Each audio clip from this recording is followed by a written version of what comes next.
Okay so നമുക്ക് അപ്പം ഇന്ന് തെർമോഡൈനാമിക്സ് എന്ന പോർഷനിലെ ഫസ്റ്റ് ക്ലാസ് ആണ് നമ്മൾ എടുക്കുന്നത്. അപ്പോൾ ഇന്ന് നമ്മൾ ജസ്റ്റ് അതിന്റെ ബേസിക് കാര്യങ്ങളും അപ്പം ഇതിനകത്ത് കുറെ കാര്യങ്ങളുടെ ബേസ് കാര്യങ്ങളിലേക്ക് പോയാൽ മാത്രമേ നമുക്ക് ബാക്കി ഇൻഡെപ്തിലുള്ള പ്രോബ്ലംസ് നമുക്ക് സോൾവ് ചെയ്യാൻ പറ്റും. അപ്പൊ ഇന്ന് നമ്മൾ ജസ്റ്റ് സ്റ്റാർട്ട് ചെയ്യുന്നത് ബേസിക് കാര്യങ്ങളിലേക്കാണ്. അപ്പൊ ഇന്ന് നമ്മൾ എടുക്കാൻ ഉദ്ദേശിക്കുന്നത് ജസ്റ്റ് ബേസിക്സ് ആയിട്ടുള്ള കാര്യങ്ങളാണ്. അതായത് നമ്മൾ ബേസിക് കൺസെപ്റ്റ്സ് ആണ്, basic concepts, then types of system, then macroscopic and microscopic approach. അപ്പം ഫസ്റ്റ് ജസ്റ്റ് ഒരു ഡെഫിനിഷനിലേക്ക് നമുക്ക് പോകാം. അതിൻ്റെ ഒന്നും നമുക്ക് ഒരു കോമ്പറ്റേറ്റീവ് എക്സാമിനേഷൻ പോയിന്റ് ഓഫ് വ്യൂവിൽ അത്ര ഇമ്പോർട്ടൻറ്റോ അല്ലെങ്കിൽ അത് പഠിക്കാനുള്ള കാര്യമൊന്നുമല്ല. അപ്പൊ ജസ്റ്റ് തെർമോഡൈനാമിക്സ് നമുക്ക് എല്ലാവർക്കും അറിയാം, it's a science of energy interaction. Energy ഇന്ററാക്ഷന്റെ സ്റ്റഡീനെയാണ് നമ്മൾ തെർമോഡൈനാമിക്സ് എന്ന് പറയുന്നത്. അപ്പൊ എനർജി ഇന്ററാക്ഷൻ എന്ന് പറഞ്ഞു കഴിഞ്ഞാൽ വർക്ക് ആൻഡ് ഹീറ്റ് ഇന്ററാക്ഷൻ ആണ്. വർക്ക് ആൻഡ് ഹീറ്റ് ഇന്ററാക്ഷൻ ആണ്, അല്ലെങ്കിൽ വർക്ക് ആൻഡ് ഹീറ്റ് ട്രാൻസ്ഫറിനെയാണ് നമ്മൾ തെർമോഡൈനാമിക്സ് എന്ന് പറയുന്നത്. അപ്പം ഈ വർക്കും ഹീറ്റ് ട്രാൻസ്ഫറിന്റെ സ്റ്റഡീനെയാണ് നമ്മൾ തെർമോഡൈനാമിക്സ് എന്ന് പറയുന്നത്. അപ്പം അതാണ് ഇവിടെ പറയുന്നത്. Thermodynamics is defined as the study of energy. ഇനി energy is essential and vital component of our life, hence knowledge of thermodynamics is essential for us. Just basic introductory part another. Now the laws of thermodynamics represents the summary and essence of our experience with the nature. അപ്പം അത് അതിന്റെ എന്തിനാണ് അല്ലെങ്കിൽ എന്താണ് scope of thermodynamics എന്നുള്ള കാര്യമാണ് പറയുന്നത്. അപ്പൊ ഇപ്പൊ നമ്മൾ ജസ്റ്റ് ഒരു പോയിന്റ് ആണ് ഇവിടെ നോക്കേണ്ടത്. വർക്കും ഹീറ്റും ഇന്ററാക്ഷനെയാണ് നമ്മൾ തെർമോഡൈനാമിക്സ് എന്ന് പറയുന്നത്. അപ്പൊ ഇനി നമ്മൾ ഇതിന്റെ ബേസിക് കൺസെപ്റ്റിലേക്ക് കടക്കുകയാണ്. അപ്പൊ ബേസിക് കൺസെപ്റ്റ് എന്ന് പറഞ്ഞു കഴിഞ്ഞാൽ, അപ്പൊ ഫസ്റ്റ് നമ്മൾ പറയാൻ പോകുന്നത് സിസ്റ്റത്തിനെ കുറിച്ചാണ്. അപ്പൊ സിസ്റ്റം എന്ന് പറഞ്ഞു കഴിഞ്ഞാൽ, അതായത് നമ്മളൊരു മാറ്റർ സ്റ്റഡി ചെയ്യുമ്പം ശ്രദ്ധിക്കുക, നമ്മളൊരു മാറ്റർ സ്റ്റഡി ചെയ്യുമ്പം ഏത് മാറ്റർ ആണോ അല്ലെങ്കിൽ ഏത് ഏരിയ ആണോ നമ്മൾ കൺസിഡർ ചെയ്യുന്നത്, അതാണ് നമ്മുടെ സിസ്റ്റം. ഒന്നുകൂടെ ഞാൻ പറയാം, നമ്മൾ എന്തിനെ കുറിച്ചാണോ സ്റ്റഡി ചെയ്യുന്നത് അതാണ് നമ്മുടെ സിസ്റ്റം. അപ്പം സിസ്റ്റം എന്ന് പറഞ്ഞു കഴിഞ്ഞാൽ ഒന്നെങ്കിൽ അതൊരു ക്വാണ്ടിറ്റി ഓഫ് മാറ്റർ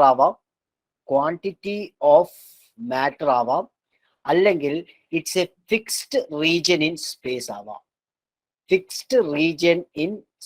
ആവാം. ഇപ്പൊ സിസ്റ്റം എന്ന് പറഞ്ഞു കഴിഞ്ഞാൽ ഇറ്റ് മസ്റ്റ് ബി എന്താണ്, either A quantity of matter or A fixed region in space upon which attention is concentrated for the analysis of problem. അപ്പൊ നമ്മൾ എന്തിനെ കുറിച്ച് പഠിക്കുന്നു, ഇപ്പൊ നമ്മളൊരു റൂമിന്റെ പ്രോപ്പർട്ടീസ് ആണ് പഠിക്കുന്നതെങ്കിൽ ആ റൂമാണ് നമ്മുടെ സിസ്റ്റം. ഇനി ഇപ്പൊ നമ്മളൊരു പെന്നിന്റെ പ്രോപ്പർട്ടിയാണ് പഠിക്കുന്നതെങ്കിൽ ആ പെന്നാണ് നമ്മുടെ സിസ്റ്റം. അപ്പം എന്തിനെ കുറിച്ച് നമ്മൾ ഫോക്കസ് ചെയ്യുന്നു, അല്ലെങ്കിൽ നമ്മളിപ്പോ ഒരു ഏരിയ, ഒരു വോളിയത്തിൽ എന്താ നടക്കുന്നതിനെ കുറിച്ച് സ്റ്റഡി ചെയ്യുന്നു, അതാണ് നമ്മുടെ സിസ്റ്റം. അപ്പൊ എന്തിനെ കുറിച്ച് നമ്മൾ സ്റ്റഡി ചെയ്യുന്നു അതിനെയാണ് നമ്മൾ സിസ്റ്റം എന്ന് പറയുന്നത്. അപ്പൊ സിസ്റ്റം അതാണ് പറയുന്നത്. അത് ഒന്നെങ്കിൽ എന്താണ്, ഒരു ക്വാണ്ടിറ്റി ഓഫ് മാറ്റർ ആയിരിക്കാം, നമ്മൾ കൺസിഡർ ചെയ്യുന്ന ഒരു ക്വാണ്ടിറ്റി ഓഫ് മാറ്റർ ആയിരിക്കാം, അല്ലെങ്കിൽ ഒരു സ്പേസിലുള്ള ഒരു ഫിക്സ്ഡ് റീജിയൻ ആയിരിക്കാം. അപ്പം അതിനെയാണ് നമ്മൾ സിസ്റ്റം എന്ന് പറയുന്നത്. അപ്പൊ വളരെ സിമ്പിൾ ആയിട്ടുള്ള കാര്യമാണ്. ഇപ്പൊ ഇത്രയും ആലോചിക്കുക, എന്തിനെ കുറിച്ച് ഫോക്കസ് ചെയ്യുന്നു അല്ലെങ്കിൽ എന്തിനെ കുറിച്ച് സ്റ്റഡി ചെയ്യുന്നു അതാണ് നമ്മുടെ സിസ്റ്റം. ഇനി സിസ്റ്റത്തിന് പുറത്തുള്ള എല്ലാ കാര്യത്തിനെയും നമ്മൾ പറയുന്ന പേരാണ് surroundings. Anything external to system is known as surroundings. സിസ്റ്റത്തിന് പുറത്തുള്ള എല്ലാ കാര്യവും നമ്മുടെ സറൗണ്ടിങ്സ് ആണ്. ഇപ്പൊ നമ്മളൊരു റൂമാണ് കൺസിഡർ ചെയ്യുന്നെങ്കിൽ റൂമാണ് സിസ്റ്റം. ഈ റൂമിന് പുറത്തുള്ള അല്ലെങ്കിൽ റൂമിന് എക്സ്റ്റേണൽ ആയിട്ടുള്ള എല്ലാ കാര്യവും എന്താണ്, സറൗണ്ടിങ്സ് ആണ്. അപ്പൊ ഞാൻ ഇത്രയും ഡീപ്പായിട്ട് പോകുന്നത് നമ്മുടെ ഫസ്റ്റ് ക്ലാസ് ആണ്. ബേസിക് കാര്യങ്ങൾ കുറച്ച് അറിഞ്ഞിരിക്കണം. അപ്പൊ അതുകൊണ്ട് തന്നെ നമുക്ക് തുടക്കം കുറച്ചൊന്ന് ഇതായിട്ട് പോവാം. അത് കഴിഞ്ഞിട്ട് നമുക്ക് അതിന്റെ ഇപ്പം ഇതൊക്കെ നമ്മൾ ഒരു സബ്ജക്റ്റിന്റെ ഇൻട്രൊഡക്ഷൻ പറയുമ്പോഴത്തേക്കും അതിന്റെ ബേസിക് കൺസെപ്റ്റ് നമുക്ക് എന്തായാലും ജസ്റ്റ് അറിഞ്ഞിരിക്കുന്നത് നല്ലതാണ്. അപ്പൊ ശരിക്കും പറഞ്ഞു കഴിഞ്ഞാൽ സിസ്റ്റം നമ്മൾ പറഞ്ഞു, സറൗണ്ടിങ്സ് പറഞ്ഞു. അപ്പൊ സറൗണ്ടിങ്സ് എന്ന് പറയുമ്പോഴത്തേക്കും സിസ്റ്റവും സറൗണ്ടിങ്സും തമ്മിൽ സെപ്പറേറ്റ്, അല്ലെങ്കിൽ സിസ്റ്റത്തിന് പുറത്തുള്ള എല്ലാ കാര്യത്തിനെയും നമ്മൾ പറയുന്ന പേരാണ് സറൗണ്ടിങ്സ്. ഇനി സിസ്റ്റവും സറൗണ്ടിങ്സും സെപ്പറേറ്റ് ചെയ്യുന്നതാണ് ബൗണ്ടറി. അപ്പൊ ഇത് വളരെ സിമ്പിൾ ആയിട്ടുള്ള കാര്യമാണ്. നമ്മൾ ഫോക്കസ് ചെയ്യുന്നതാണ് നമ്മുടെ സിസ്റ്റം. സിസ്റ്റത്തിന് പുറത്തുള്ള എല്ലാം എന്താണ്, സറൗണ്ടിങ്സ് ആണ്. ഇനി സിസ്റ്റവും സറൗണ്ടിങ്സും സെപ്പറേറ്റ് ചെയ്യുന്നതാണ് boundary. Okay, so system, surroundings, boundary. Basic കൺസെപ്റ്റിലെ ഫസ്റ്റ് പാർട്ടാണ് എന്താണ് സിസ്റ്റം, എന്താണ് സറൗണ്ടിങ്സ്, എന്താണ് ബൗണ്ടറി. ഇനി നമ്മൾ അപ്പം ഈ സിസ്റ്റമിന്റെ ബേസിക് കാര്യങ്ങൾ ഇപ്പൊ നിങ്ങൾ പഠിച്ചു. ഇനി നമ്മൾ പറയാൻ പോകുന്നത് ടൈപ്സ് ഓഫ് സിസ്റ്റം ആണ്. അപ്പൊ ഇതിന് ചിലപ്പോൾ ക്വസ്റ്റ്യൻസ് വരാം. അപ്പം ടൈപ്സ് ഓഫ് സിസ്റ്റത്തില് ഇതാണ് 3 സിസ്റ്റമാണ് നമുക്കുള്ളത്. ഒന്ന് ക്ലോസ്ഡ് സിസ്റ്റമാണ്, ഒന്ന് ഓപ്പൺ സിസ്റ്റമാണ്, ഒന്ന് ഐസൊലേറ്റഡ് സിസ്റ്റമാണ്. അപ്പൊ ഇത് just exam point of view എന്താണ് ക്ലോസ് സിസ്റ്റം, എന്താണ് ഓപ്പൺ സിസ്റ്റം എന്ന് അറിഞ്ഞിരുന്നാൽ മതി. അതായത് ഇപ്പൊ ശരിക്കും പറഞ്ഞ ക്ലോസ് സിസ്റ്റം എന്ന് പറഞ്ഞാൽ എന്താ? ക്ലോസ് സിസ്റ്റം എന്ന് പറഞ്ഞു കഴിഞ്ഞാല് നോക്കാം, ഒരു കാര്യം എപ്പോഴും മനസ്സിലാക്കുക. സിസ്റ്റം, ഞാൻ ഒരു കാര്യം ക്ലിയർ ആക്കാം. സിസ്റ്റവും സറൗണ്ടിങ്സും തമ്മില് മനസ്സിലാക്കുക, സിസ്റ്റവും സറൗണ്ടിങ്സും തമ്മില് ഒരു ഇന്ററാക്ഷൻ ഉണ്ട്, അല്ലെങ്കിൽ ഒരു ഇന്ററാക്ഷൻ നടന്നു എന്ന് പറയണമെങ്കിൽ ഒന്നെങ്കിൽ സറൗണ്ടിങ്സിൽ നിന്ന് സിസ്റ്റത്തിലേക്ക് പോകണം, അല്ലെങ്കിൽ സിസ്റ്റത്തിൽ നിന്ന് സറൗണ്ടിങ്സിലേക്ക് പോകണം. ആ പോയിന്റ് ക്ലിയർ ആയിട്ട് നോട്ട് ചെയ്യുക. അതായത് സിസ്റ്റവും സറൗണ്ടിങ്സും തമ്മിൽ ഒരു ഇന്ററാക്ഷൻ നടക്കുന്നുണ്ടെന്ന് പറഞ്ഞു കഴിഞ്ഞാൽ എയ്തർ സറൗണ്ടിങ്സിൽ നിന്ന് സിസ്റ്റത്തിലേക്ക് വരണം, അല്ലെങ്കിൽ സിസ്റ്റത്തിൽ നിന്ന് സറൗണ്ടിങ്സിലേക്ക് വരണം. ഫോർ എക്സാമ്പിൾ, ഇപ്പൊ നമ്മൾ പറയുന്നു വർക്ക് ഇന്ററാക്ഷൻ ഉണ്ട്, അല്ലെങ്കിൽ എനർജി ഇന്ററാക്ഷൻ ഉണ്ട്. വർക്ക് എന്ന് പറയുന്നത് നമുക്ക് എനർജി ഇന്ററാക്ഷൻ പറയാം. അപ്പം ഇപ്പൊ സിസ്റ്റവും സറൗണ്ടിങ്സും തമ്മിൽ എനർജി ഇന്ററാക്ഷൻ ഉണ്ടെന്ന് പറഞ്ഞാൽ അതിന്റെ അർത്ഥം എന്ന് പറഞ്ഞു കഴിഞ്ഞാൽ എന്താണ്? ഒന്നെങ്കിൽ സറൗണ്ടിങ്സിൽ നിന്ന് എനർജി എന്താണ്, ഒന്നെങ്കിൽ സറൗണ്ടിങ്സിൽ നിന്നും എനർജി സിസ്റ്റത്തിലേക്ക് പോകണം, അല്ലെങ്കിൽ സിസ്റ്റത്തിൽ നിന്നും എനർജി എന്താണ്, സറൗണ്ടിങ്സിലേക്ക് പോകണം. അതാണ് ഇന്ററാക്ഷൻ. ഇനി അതേപോലെ തന്നെ ഇപ്പൊ മാസ് ഇന്ററാക്ഷൻ ഉണ്ടെന്ന് വിചാരിക്കുക, മാസ് ഇന്ററാക്ഷൻ. അപ്പം മാസ് ഇന്ററാക്ഷൻ എന്ന് പറയുമ്പോഴത്തേക്കും എന്താണ്, മാസ് ഇന്ററാക്ഷൻ നടക്കണമെങ്കിൽ എന്താണ്, ഒന്നെങ്കിൽ സറൗണ്ടിങ്സിൽ നിന്ന് എന്താണ് സിസ്റ്റത്തിലേക്ക് മാസ് വരണം, അല്ലെങ്കിൽ സിസ്റ്റത്തിൽ നിന്ന് എന്താണ് സറൗണ്ടിങ്സിലേക്ക് മാസ് പോകണം. അപ്പൊ ആ ഒരു പോയിന്റ് ക്ലിയർ ആക്കുക. അല്ലെങ്കിൽ അതായത് ഇന്ററാക്ഷൻ നടക്കണമെങ്കിൽ ഇത് പോവാന്ന് പറഞ്ഞാൽ അതിന്റെ അർത്ഥം എന്താണ്, ഈ ബൗണ്ടറി ക്രോസ് ചെയ്ത് പോയാൽ മാത്രമേ ഇന്ററാക്ഷൻ നടക്കൂ എന്ന് പറയാൻ പറ്റൂ. അതായത് for interaction to take place it must cross the boundary, it must cross the boundary. Okay, അപ്പൊ ഇതാണ് നമ്മുടെ സിസ്റ്റത്തിന്റെ അല്ലെങ്കിൽ ഇന്ററാക്ഷന്റെ കാര്യം. അപ്പൊ ഈ ഇന്ററാക്ഷന്റെ ബേസിലാണ് നമ്മൾ ഈ 3 സിസ്റ്റവും പറയുന്നത്. ഇപ്പൊ ക്ലോസ് സിസ്റ്റം, അതിന് പറയുന്ന വേറെ പേര്, അത് നോട്ട് ചെയ്യുക. കാരണം എക്സാമിന് ചിലപ്പം ഈ കൺട്രോൾ മാസ് എന്ന് പറയുന്നു. അപ്പൊ കൺട്രോൾ മാസ് എന്ന് പറഞ്ഞാൽ അതിന്റെ അർത്ഥം എന്താണ്, ക്ലോസ് സിസ്റ്റം ആണ്. അതായത് ഇപ്പോ ക്ലോസ് സിസ്റ്റം നോക്കിയാൽ നിങ്ങൾ സിസ്റ്റവും ഉണ്ട്, സറൗണ്ടിങ്സും ഉണ്ട്. ഇവിടെ എന്താ സംഭവിക്കുന്നത്, എനർജി വരുന്നുണ്ട്, എനർജി പോകുന്നുണ്ട്. പക്ഷെ എന്താണ്, ഇതിനുള്ളിലെ മാസ് എപ്പോഴും എന്താണ്, കോൺസ്റ്റന്റ് ആണ്. അതിന്റെ അർത്ഥം എന്ന് പറഞ്ഞാൽ എന്താണ്, ഇൻ ക്ലോസ് സിസ്റ്റം എന്താണ്, there is no mass interaction, there is no mass interaction, but there is എന്താണ്, എനർജി ഇന്ററാക്ഷൻ, എനർജി ഇന്ററാക്ഷൻ. ഇനി അതേപോലെ തന്നെ നമ്മൾ അടുത്ത ഓപ്പൺ സിസ്റ്റത്തിലേക്ക് പോയി. ഓപ്പൺ സിസ്റ്റം, അപ്പൊ ഓപ്പൺ സിസ്റ്റത്തിൽ വരുന്ന എന്താണ്, മാസ് അകത്തേക്ക് വരുന്നു, മാസ് പുറത്തേക്ക് പോകുന്നു.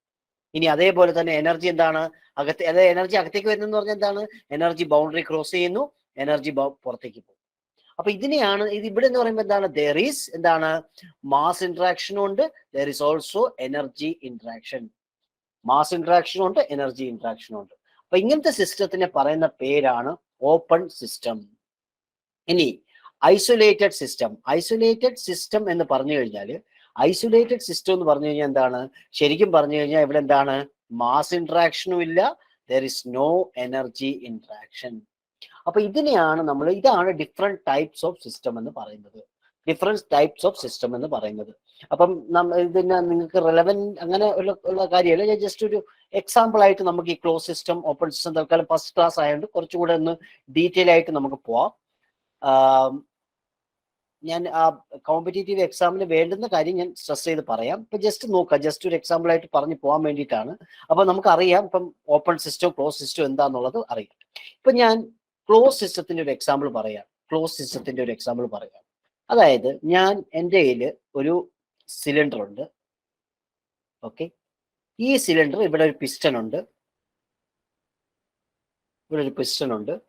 ഇതിനകത്ത് ഞാൻ ഒരു പർട്ടിക്കുലർ ക്വാണ്ടിറ്റി ഓഫ് മാറ്റർ അല്ലെങ്കിൽ ഒരു particular quantity of gas consider ചെയ്തു. ഓക്കെ, ഇനി ഞാൻ എന്താ ചെയ്യുന്നതെന്ന് വെച്ച് കഴിഞ്ഞാൽ, ഞാൻ ഇതിനെ ചൂടാക്കുന്നു, അല്ലെങ്കിൽ ഇതിലേക്ക് ഞാൻ ഹീറ്റ് കൊടുക്കുന്നു. ഹീറ്റ് കൊടുക്കുമ്പോൾ എന്താ സംഭവിക്കുക, ഇതിന്റെ മോളിക്യൂൾസിന്റെ വോളിയം എന്ത് ചെയ്യും, കൂടും. വോളിയം കൂടുമ്പോൾ എന്താ സംഭവിക്കുക, ഇവിടെ ഒരു ഫോഴ്സ് വരും. ഈ ഫോഴ്സ് കാരണം എന്താ സംഭവിക്കുക, ഈ പിസ്റ്റൺ അടുത്ത പൊസിഷനിലേക്ക് നീങ്ങും. ഓക്കെ, അപ്പൊ ഇതാണ് ഇത്. ഇപ്പൊ ഇതിന്റെ നമ്മളെ കൺസിഡറേഷൻ ഈ ക്വാണ്ടിറ്റി ഓഫ് മാറ്റർ ആണ്. അപ്പൊ ശരിക്കും ഇതാണ് നമ്മുടെ സിസ്റ്റം. നോക്കുക, ദിസ് ഈസ് അവർ സിസ്റ്റം. ഇതാണ് നമ്മുടെ സിസ്റ്റം. അപ്പം ഈ നമ്മളിപ്പോ നോക്കിക്കഴിഞ്ഞാൽ സിസ്റ്റം എന്താ സംഭവിക്കുന്നതെന്ന് നോക്കുക. ഈ ക്വാണ്ടിറ്റി ഓഫ് മാറ്റർ, ഇവിടെ ഉണ്ടായിരുന്ന ക്വാണ്ടിറ്റി ഓഫ് മാറ്റർ എന്താണ്? ഈ പിസ്റ്റൺ നീങ്ങിയപ്പോൾ എന്താ സംഭവിച്ചത്? ക്വാണ്ടിറ്റി ഓഫ് മാറ്റർ ഇവിടെ പോയി. അപ്പൊ ശരിക്കും പറഞ്ഞ ഈ ക്വാണ്ടിറ്റി ഓഫ് മാറ്റർ ഈ സിസ്റ്റത്തിന്റെ അകത്ത് തന്നെയാണ്. മനസ്സിലായോ? ഇനി ഈ ഹീറ്റ് എവിടുന്നാ വരുന്നത്? ഹീറ്റ് വരുന്നത് സറൗണ്ടിങ്സിൽ നിന്നാണ്. ഹീറ്റ് വരുന്നത് സറൗണ്ടിങ്സിൽ നിന്നാണ്. അപ്പൊ ഹീറ്റ് സറൗണ്ടിങ്സിൽ നിന്ന് വരുന്നു. അപ്പൊ എന്താ സംഭവിക്കുന്നത്? ഈ പിസ്റ്റൺ നീങ്ങുന്നു എന്ന് പറയുമ്പോൾ എന്താണ്? വർക്കാണ്. അപ്പൊ ഹീറ്റും വർക്കുമാണ് എനർജി. അപ്പൊ ശരിക്കും പറഞ്ഞാലാണ് സറൗണ്ടിങ്സിൽ നിന്ന് ഹീറ്റ് വരുന്നു. ഇനി ഈ വർക്ക് എങ്ങോട്ടേക്കാ പോകുന്നത്? വർക്ക് സറൗണ്ടിങ്സിലേക്കാണ് പോകുന്നത്. അപ്പൊ ഇതാണ് ക്ലോസ് സിസ്റ്റം. കാരണം എന്താണ്? ഇവിടെ മാസ് സിസ്റ്റത്തിന്റെ അകത്ത് തന്നെയാണ്. പക്ഷെ എന്താണ്? എനർജി ഇന്ററാക്ഷൻ അല്ലെങ്കിൽ എന്താണ്? ഹീറ്റ് നമ്മൾ അകത്തേക്ക് വരുന്നു, വർക്ക് നമ്മൾ പുറത്തേക്ക് കൊടുക്കുന്നു. അപ്പൊ ഇതൊരു എക്സാമ്പിൾ ഓഫ് എന്താണ്? This is an example for close system. അപ്പൊ ശരിക്കും പറഞ്ഞാൽ നമ്മൾ എന്താണ്? എപ്പോഴും ഒരു ക്വാണ്ടിറ്റി ഓഫ് മാറ്റർ കൺസിഡർ ചെയ്ത് കഴിഞ്ഞാലാണ് നമുക്ക് എന്ത് പറയാൻ പറ്റുന്നത്? അത് ക്ലോസ്ഡ് സിസ്റ്റം ആണ് പറയാൻ കഴിയുന്നത്. അപ്പൊ ക്വാണ്ടിറ്റി ഓഫ് മാറ്റർ നമ്മൾ എപ്പോഴും കൺസിഡർ ചെയ്ത് കഴിഞ്ഞാൽ ആ സിസ്റ്റത്തിനെയാണ് നമ്മൾ ക്ലോസ് സിസ്റ്റം എന്ന് പറയുന്നത്. ഇനി നമ്മൾ ഇപ്പം ഓപ്പൺ സിസ്റ്റത്തിന്റെ കാര്യം പറയുകയാണെങ്കിൽ, ഇപ്പൊ ഞാൻ വീണ്ടും ഞാനൊരു എയർ കംപ്രസർ എടുത്തു. ഇതൊരു എയർ കംപ്രസർ ആണ്. നോക്കാം. ഓക്കെ, ഞാൻ ഈ എയർ കംപ്രസറിന്റെ ഒരു വോളിയം ഫിക്സ് ചെയ്തു. ആ എയർ കംപ്രസറിന്റെ അതിനകത്തുള്ള ഒരു പർട്ടിക്കുലർ വോളിയം ഞാൻ ഫിക്സ് ചെയ്തു. അപ്പം എയർ കംപ്രസറിന്റെ പർപ്പസ് എന്താ? എയർ കംപ്രസറിന്റെ കേസ് എന്ന് പറഞ്ഞു കഴിഞ്ഞാൽ എന്താണ്? ലോ പ്രഷർ എയർ വരുന്നു. ഓക്കെ, ലോ പ്രഷർ എയർ വരുന്നു. ഇനി ഇവിടെ എന്താണ്? ഇവിടെ നമ്മൾ എന്ത് ചെയ്യുന്നു? നമ്മളൊരു വർക്ക് കൊടുക്കുന്നു. ഓക്കെ, ഈ വർക്ക് കൊടുക്കുമ്പോൾ എന്താണ്? ഇത് ഹൈ പ്രഷർ എയർ ആയിട്ട് മാറുന്നു. ഹൈ പ്രഷർ എയർ ആയിട്ട് മാറുന്നു. ഓക്കെ, അപ്പൊ ലോ പ്രഷർ എയറിനെ ഹൈ പ്രഷർ ആക്കുന്നതാണ് എയർ കംപ്രസർ ചെയ്യുന്നത്. ഇനി ഇവിടെ ഒരു കുറച്ച് ഹീറ്റ് ലോസ് ഉണ്ടെന്നും കൂടെ വിചാരിക്കുക. ജസ്റ്റ് അതായത് കുറച്ച് ഹീറ്റ് ഇൻസുലേറ്റഡ് അല്ലെങ്കിൽ ഹീറ്റ് ലോസ് ഉണ്ട്. അപ്പൊ ശരിക്കും ഇതൊരു എയർ കംപ്രസർ ആണ്. നമ്മളൊരു ഫിക്സ്ഡ് വോളിയമാണ് ഒരു വോളിയമാണ് ഫിക്സ് ചെയ്തത്. അപ്പൊ ശരിക്കും പറഞ്ഞു കഴിഞ്ഞാൽ ഇവിടെ നമ്മൾ എന്താ, ഇപ്പൊ നമ്മളിപ്പോ നോക്കിക്കഴിഞ്ഞാൽ ഇതാണ് നമ്മുടെ സിസ്റ്റം. അപ്പൊ നോക്കുമ്പോൾ നമ്മൾ എന്താണ് ശരിക്കും പറഞ്ഞത്? ഇപ്പൊ മാസ് ഇന്ററാക്ഷൻ നോക്കിക്കഴിഞ്ഞാൽ എന്താണ്? മാസ് ഓഫ് എയർ അകത്തേക്ക് വരുന്നു, സറൗണ്ടിങ്സിൽ നിന്ന് അകത്തേക്ക് വരുന്നു. ഈ മാസ് ഓഫ് എയർ പുറത്തേക്ക് പോകുന്നു. അപ്പൊ ഇവിടെ എന്താണ്? There is mass interaction. ഇനി അതേപോലെ തന്നെ എനർജി എന്ന് പറഞ്ഞാൽ എന്താണ്? വർക്ക് അകത്തേക്ക് വരുന്നു, ഹീറ്റ് പുറത്തേക്ക് പോകുന്നു. അപ്പൊ അതിന്റെ അർത്ഥം എന്താണ്? There is energy interaction. അപ്പൊ മാസ് ഇന്ററാക്ഷനും എനർജി ഇന്ററാക്ഷനും ഉള്ള സിസ്റ്റം, ഇതാണ് ഓപ്പൺ സിസ്റ്റം എന്ന് പറഞ്ഞാൽ. അതായത് ഇതിന്റെ എക്സാമ്പിൾ എന്ന് പറഞ്ഞു കഴിഞ്ഞാൽ ടർബൈൻ, നോസിൽ, കംപ്രസർ, ഇതെല്ലാം എന്താണ്? നമ്മൾ ഓപ്പൺ സിസ്റ്റം ആയിട്ടാണ് കൺസിഡർ ചെയ്യുന്നത്. അല്ലെങ്കിൽ നമ്മൾ ഈ ടർബൈൻ, നോസിൽ, കംപ്രസറിനെയൊക്കെ നമ്മൾ എന്ത് ചെയ്യുന്നു? അനലൈസ് ചെയ്യാൻ വേണ്ടി നമ്മൾ എന്ത് കൺസിഡർ ചെയ്യുന്നു? നമ്മളൊരു ഫിക്സ്ഡ് റീജിയൻ ഇൻ സ്പേസ് ആണ് കൺസിഡർ ചെയ്യുന്നത്. ആ fixed region in space consider ചെയ്യുമ്പോഴാണ് നമുക്ക് ഓപ്പൺ സിസ്റ്റം എന്ന് പറയുന്നത്. അതിനെയാണ് നമ്മൾ കൺട്രോൾ വോളിയം എന്ന് പറയുന്നത്. ഈ വോളിയത്തിനെയാണ് നമ്മൾ എന്താണ്? കൺട്രോൾ വോളിയം എന്ന് പറയുന്നത്. അപ്പൊ അത്രയും ഡെപ്തിലേക്ക് ഇപ്പൊ പോകണ്ട, ജസ്റ്റ് ഞാൻ എക്സാമ്പിൾ പറഞ്ഞതാ രണ്ടിന്റെ. ഇനി ഐസൊലേറ്റഡ് സിസ്റ്റം എന്ന് പറഞ്ഞു കഴിഞ്ഞാൽ ശരിക്കും പ്രാക്ടിക്കലി ഒരു ഐസൊലേറ്റഡ് സിസ്റ്റം പോസിബിൾ അല്ല. കാരണം എന്താണ്? എപ്പോഴും എനർജി ഇന്ററാക്ഷൻ അല്ലെങ്കിൽ ഹീറ്റ് ലോസ് ഉണ്ടാവും. അപ്പൊ നമ്മളെ ഫ്ലാസ്ക് ഒക്കെ, തെർമോസ് ഫ്ലാസ്ക് ഒക്കെ ശരിക്കും പറഞ്ഞാൽ എന്താണ്? ഐസൊലേറ്റഡ് സിസ്റ്റം അല്ലെങ്കിൽ പോലും അതിന്റെ അടുത്തേക്ക് നിൽക്കുന്ന കാര്യമാണ്. കാരണം എന്താണ്? ഹീറ്റ് അല്ലെങ്കിൽ പോവാതിരിക്കാൻ വേണ്ടിയിട്ടാണ് നമ്മൾ തെർമോ ഫ്ലാസ്ക് ഉപയോഗിക്കുന്നത്. അപ്പൊ ഇതാണ് close system, open system, isolated system. അപ്പം ഇതിലെ എക്സാം പോയിന്റ് ഓഫ് വ്യൂവിൽ ജസ്റ്റ് ആ ഡെഫിനേഷൻ മതി. ക്ലോസ് സിസ്റ്റത്തിന് എന്താണ്? ക്വാണ്ടിറ്റി ഓഫ് മാറ്റർ ആണ്. ഓപ്പൺ സിസ്റ്റത്തിലെ ഫിക്സ്ഡ് റീജിയൻ ഇൻ സ്പേസ് ആണ്. ഐസൊലേറ്റഡ് സിസ്റ്റത്തിൽ എന്താണ്? there is neither mass interaction nor energy interaction. പിന്നെ ഒരു കാര്യം മനസ്സിലാക്കുക, എപ്പോഴും ഇത് ഇന്ററാക്ഷൻ എന്ന് പറഞ്ഞാൽ എന്താണ്? It must cross the boundary. Okay, അപ്പൊ ഈ കാര്യങ്ങളിലേക്ക് കഴിഞ്ഞിട്ട് ഇനി നമ്മൾ ഇത് നേരത്തെ നമ്മളിപ്പോ ഒരു മാറ്ററിനെ സ്റ്റഡി ചെയ്യുമ്പം രണ്ട് അപ്രോച്ച് ഉണ്ട്. ഒന്ന് മാക്രോസ്കോപ്പിക് അപ്രോച്ച്. ഇതൊക്കെ അറിഞ്ഞിരിക്കുക. ജസ്റ്റ് എന്താ മാക്രോസ്കോപ്പിക് അപ്രോച്ച്, എന്താ മൈക്രോസ്കോപ്പിക് അപ്രോച്ച് എന്ന് അറിഞ്ഞിരിക്കുക. അപ്പൊ നമ്മൾ സാധാരണ രീതിയിൽ ചെയ്യുന്നത് മാക്രോസ്കോപ്പിക് അപ്രോച്ച് ആണ്. അപ്പൊ മാക്രോസ്കോപ്പിക് അപ്രോച്ച് എന്ന് പറഞ്ഞു കഴിഞ്ഞാൽ ഇത്രയേ ഉള്ളൂ. അതായത് സിമ്പിൾ ആയിട്ട് പറഞ്ഞു കഴിഞ്ഞാൽ നമ്മളിപ്പോ ഒരു മാറ്റർ സ്റ്റഡി ചെയ്യുമ്പോൾ ഈ മാറ്ററിൽ കുറേ നമ്പർ ഓഫ് മോളിക്യൂൾസ് ഉണ്ട്. അപ്പൊ നമ്മൾ എന്താ ചെയ്യുന്നതെന്ന് വെച്ചാൽ ഈ മാറ്ററിന്റെ പ്രോപ്പർട്ടി പറയാൻ വേണ്ടി ഈ മൊത്തം മോളിക്യൂൾസിനെ കൺസിഡർ ചെയ്യുന്നില്ല. പകരം നമ്മളൊരു ക്വാണ്ടിറ്റി ഓഫ് മോളിക്യൂൾസ് അല്ലെങ്കിൽ ഒരു particular quantity of molecules consider ചെയ്യും. എന്നിട്ട് ഈ ക്വാണ്ടിറ്റി ഓഫ് മോളിക്യൂൾസ് വെച്ചിട്ട് നമ്മൾ പ്രോപ്പർട്ടി പറയും. അപ്പൊ അതായത് ഫോർ എക്സാമ്പിൾ എന്ന് പറഞ്ഞു കഴിഞ്ഞാൽ ഇപ്പൊ പ്രഷർ എന്ന് പറഞ്ഞാൽ എന്താണ്? ഇപ്പൊ ഫോഴ്സ് ബൈ ഏരിയ. ഫോഴ്സ് എന്ന് പറഞ്ഞാൽ എന്താണ്? Change in momentum d/dt of mv ആണ്. അപ്പൊ ശരിക്കും പറഞ്ഞ എന്താണ്? ചേഞ്ച് ഇൻ മൊമെന്റം എന്ന് പറഞ്ഞാൽ എന്താണ്? ഈ മോളിക്യൂൾസ് കൊളൈഡ് ചെയ്യുമ്പോൾ ചേഞ്ച് ഇൻ മൊമെന്റം. അപ്പൊ അതിന്റെ അതായത് നമ്മൾ ആ ഫോഴ്സ് ഓഫ് ദ അല്ലെങ്കിൽ പ്രഷർ ഓഫ് ദ മാറ്റർ പറയുന്നത് എന്താണ്? ഇത്രയും ക്വാണ്ടിറ്റി ഓഫ് മാറ്റർ കൺസിഡർ ചെയ്തിട്ടാണ്. ഇതിനകത്തുള്ള മോളിക്യൂൾസിന് എന്താണ്? റേറ്റ് ഓഫ് ചേഞ്ച് ഓഫ് മൊമെന്റത്തിന്റെ ഇതന്നെയാണ് നമ്മൾ എന്താ പറയുക? ഇതിന്റെ പ്രോപ്പർട്ടി ആയിട്ട് പറയുന്നത്. അപ്പൊ അങ്ങനത്തെ ഒരു അപ്രോച്ചിനെയാണ് നമ്മൾ എന്താ പറയുക? Macroscopic approach. ആ പേര് തന്നെയുണ്ട്, മാക്രോസ്കോപ്പിക് അപ്രോച്ച്. അപ്പൊ മാക്രോസ്കോപ്പിക് അപ്രോച്ചിൽ ഒരു ക്വാണ്ടിറ്റി ഓഫ് മാറ്റർ ആണ് നമ്മൾ കൺസിഡർ ചെയ്യുന്നത്. അതായത് ഫുൾ മാറ്ററിന്റെ ഒരു ക്വാണ്ടിറ്റി കൺസിഡർ ചെയ്തിട്ടാണ് നമ്മൾ പ്രോപ്പർട്ടീസ് പ്രഡിക്റ്റ് ചെയ്യുന്നത്. അപ്പൊ അങ്ങനത്തെ അപ്രോച്ചിനെയാണ് നമ്മൾ മാക്രോസ്കോപ്പിക് അപ്രോച്ച് എന്ന് പറയുന്നത്. അപ്പൊ ഇതിന്റെ എക്സാമ്പിളിനെയാണ് നമ്മൾ പ്രഷറും ടെമ്പറേച്ചറും ഒക്കെ വരുന്നത്. ഓക്കെ, അപ്പൊ എങ്ങനെയാണ് ഈ pressure, temperature of the matter ഒക്കെ കണ്ടുപിടിക്കുന്നത്? മാക്രോസ്കോപ്പിക് അപ്രോച്ച് ഉപയോഗിച്ചിട്ടാണ്. ഇനി അടുത്തത് മൈക്രോസ്കോപ്പിക് അപ്രോച്ച് ആണ്. അപ്പൊ മൈക്രോസ്കോപ്പിക് അപ്രോച്ച് ഇപ്പൊ നിങ്ങൾക്ക് ഒരു ഐഡിയ കിട്ടിക്കാണും. മാക്രോസ്കോപ്പിക് അപ്രോച്ച് നമ്മൾ പറഞ്ഞു കഴിഞ്ഞപ്പോൾ നിങ്ങൾക്ക് മൈക്രോസ്കോപ്പിക് അപ്രോച്ച് എന്താണെന്നൊരു ഐഡിയ കിട്ടിക്കാണും. അതായത് മൈക്രോസ്കോപ്പിക് അപ്രോച്ച് ഇത്രയേ ഉള്ളൂ. അതായത് വീണ്ടും നമുക്കൊരു മാറ്റർ ഉണ്ട്, നമുക്ക് ഓരോ മോളിക്യൂൾസ് ഉണ്ട്, കുറെ മോളിക്യൂൾസ് ഉണ്ട്. ഇപ്പം മൈക്രോസ്കോപ്പിക് അപ്രോച്ച് എന്ന് പറയുമ്പോൾ എന്താണ്? ഓരോ ഇൻഡിവിജ്വൽ മോളിക്യൂൾസിനെ എഫക്ട് കൺസിഡർ ചെയ്യണം, അല്ലാതെ ക്വാണ്ടിറ്റി ഓഫ് മാറ്റർ അല്ല കൺസിഡർ ചെയ്യുന്നത്. അപ്പൊ മൈക്രോസ്കോപ്പിക് അപ്രോച്ച് എന്ന് പറഞ്ഞാൽ ഒരു മാറ്ററുള്ള എല്ലാ മോളിക്യൂൾസിന്റെയും ഇപ്പം നമ്മളിപ്പം ഓരോ മോളിക്യൂളിനും അതിൻ്റെതായ കൊളിഷൻ ഉണ്ട്, അതിൻ്റെതായ വെലോസിറ്റി ഉണ്ട്. അപ്പൊ ഇതെല്ലാം കണ്ടുപിടിച്ച് ഇതിന്റെ ആവറേജ് വെച്ചിട്ടാണ് നമ്മൾ എന്ത് ചെയ്യുന്നത്?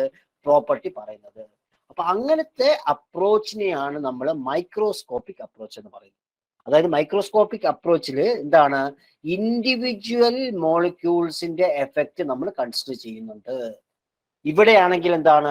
മാക്രോസ്കോപ്പിക് അപ്രോച്ചിലാണെങ്കിൽ എന്താണ്? മാക്രോസ്കോപ്പിക് അപ്രോച്ചിലാണെങ്കിൽ നമ്മളൊരു ക്വാണ്ടിറ്റി ഓഫ് മാറ്റർ ആണ് കൺസിഡർ ചെയ്യുന്നത്. We are considering quantity of matter. അപ്പൊ ഇതാണ് മാക്രോസ്കോപ്പിക് അപ്രോച്ചും മൈക്രോസ്കോപ്പിക് അപ്രോച്ചും തമ്മിലുള്ള വ്യത്യാസം. അപ്പൊ ജസ്റ്റ് അറിഞ്ഞിരിക്കാം മാക്രോസ്കോപ്പിക് എന്താണ്, മൈക്രോസ്കോപ്പിക് എന്താണ്. ഓക്കെ, ഇപ്പം സാർ ഇതിൽ പറഞ്ഞ പോലെ ഗ്യാസിന്റെ കേസിലാണോ പിന്നെ മൈക്രോസ്കോപ്പിക് അപ്രോച്ച് ഉണ്ടാവുക? അതെ, മാറ്റർ ഏത് മാറ്റർ ആയാലും നമ്മൾ സ്റ്റഡി ചെയ്യുന്ന രീതി. നമ്മളിപ്പോ ഇവിടെ നമ്മൾ മെയിൻ ആയിട്ടും ഗ്യാസിന്റെ കാര്യമാണ് പറയുന്നത്. ഒരു ഗ്യാസിൽ എന്ന് പറഞ്ഞാൽ നമ്പർ ഓഫ് മോളിക്യൂൾസ് ഉണ്ട്. അപ്പൊ ആ മോളിക്യൂൾസിന്റെ എഫക്ട് കൺസിഡർ ചെയ്യുന്ന രീതി വെച്ചിട്ടാണ് നമ്മൾ രണ്ട് അപ്രോച്ച് പറയുന്നത്. ഒന്ന് മാക്രോസ്കോപ്പിക് അപ്രോച്ചും ഒന്ന് മൈക്രോസ്കോപ്പിക് അപ്രോച്ചും. Okay, matter, the matter is studied by two approaches. First one is the macroscopic approach and second one is the microscopic approach. അപ്പൊ മാക്രോസ്കോപ്പിക് അപ്രോച്ചിൽ ഒരു ക്വാണ്ടിറ്റി ഓഫ് മാറ്റർ വെച്ചിട്ട് നമ്മൾ ഫുൾ പ്രോപ്പർട്ടീസ് പറയും. മൈക്രോസ്കോപ്പിക് അപ്രോച്ചിൽ എന്ന് പറയുമ്പോഴത്തേക്കും എന്താണ്? ഓരോ ഇൻഡിവിജ്വൽ മോളിക്യൂൾസിന്റെ എഫക്ട് വെച്ചിട്ടാണ് പറയുന്നത്. അപ്പൊ നമ്മൾ ഇവിടെ ഉപയോഗിക്കുന്ന അപ്രോച്ച് എന്ന് പറഞ്ഞാൽ മാക്രോസ്കോപ്പിക് അപ്രോച്ചാണ്. മാക്രോസ്കോപ്പിക് അപ്രോച്ച് വെച്ചിട്ടാണ് നമ്മളെല്ലാം പറയുന്നത്.